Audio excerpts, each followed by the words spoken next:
حل نہیں ہوگا. 1 ارب ڈالر اضافی ملا ہے.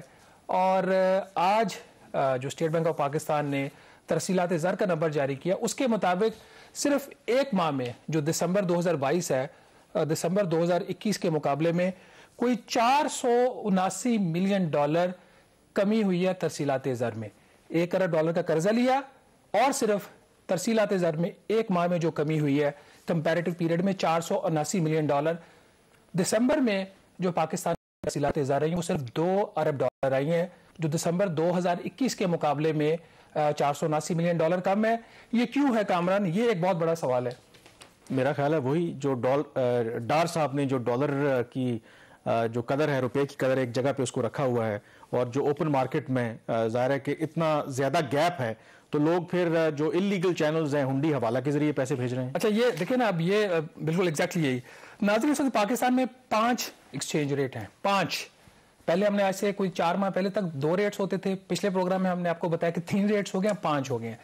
پہلا ریٹ ہے 228 روپے کا آپ کو ڈالر ملتا ہے. وہ پتہ نہیں کہاں ملتا ہے, انٹر بینک کا ریٹ ہے. وہ اسی وقت ہوتا ہے جب آپ کی آفیشیل چینل سے پیسہ باہر سے آ جائے, آپ کی کوئی ریمیٹنس آ جائے تو آپ کو 228 کے حساب سے ملے گا, یا اس سے بھی کم, کیونکہ اس میں جو بینک اپنی ایک فی بھی چارج کرتا ہے. دوسرا ریٹ ہے اوپن مارکیٹ کا. اوپن مارکیٹ میں کوئی 238 روپے کے قریب آپ کو ڈالر ہے, لیکن 238 کے اوپر آپ کو ڈالر ملتا نہیں ہے.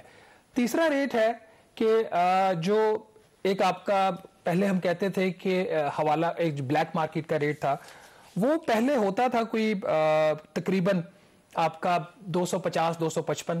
وہ ریٹ بھی اب کافی اوپر چلا گیا. 2 نئے ریٹس آ گئے ہیں. اگر ایک اسٹیٹ بینک آف پاکستان نے ایک ریکوائرمنٹ رکھی ہوئی ہے اکاؤنٹ سے پیمنٹ کی تھرو چیک, اگر آپ کوئی ڈالرز کی ایک خاص حد سے زیادہ لیتے ہیں تو وہ اس کا ریٹ ہے کوئی اب 265 روپے کا. 265 کا $1 آپ کو ملتا ہے. تو اگر آپ کیش میں لینا چاہیں اور اس ریکوائرمنٹ کو آپ اوائڈ کرنا چاہیں تو ایکسچینج کمپنیز آپ سے 3 روپے اور زیادہ چارج کرتی ہیں. پانچواں ریٹ ہے حوالے کا, جس کا بھی ہم ذکر بھی کر رہے ہیں کہ ترسیلات زر کا. اگر دبئی میں ایک شخص بیٹھا ہوا ہے, وہ پاکستان میں اگر اپنی ریمیٹنس بیچے گا تو اس کو 228 روپے پہ ملے گا. وہ یہ والا راستہ نہیں لے رہا, وہ اب جا رہا ہے ایک دوسرے راستے پہ, حوالے کے راستے کے اوپر. اس کو مل رہا ہے 272 سے 275 روپے تک بھی ریٹ چلا گیا ہے. اب کچھ, اور یہ ساری چیز مارکیٹ سے آپ انٹیلیجنس ہے حکومت کی, چیک کروا لیں, FIA سے چیک کروا لیں, ان کو یہ سارا چیزیں پتہ ہوں گی. اب امپیکٹ کیا آ رہا ہے؟ جو ہم نے ایک آرٹیفیشلی روپے کی قدر کو روکا ہوا ہے 228 روپے کے اوپر $1 جو ملتا ہے, اس کا امپیکٹ آپ کو اس ہفتے جو اسٹیٹ بینک آف پاکستان نے آج جو اپنی ترسیلات زر کی ڈیٹیلز جاری کی, اس پہ بڑا کلیئر نظر آ رہا ہے کہ یہ کہاں سے کمی ہو رہی ہے. پاکستان میں زیادہ ریمیٹنسز گلف کنٹری سے آتے ہیں.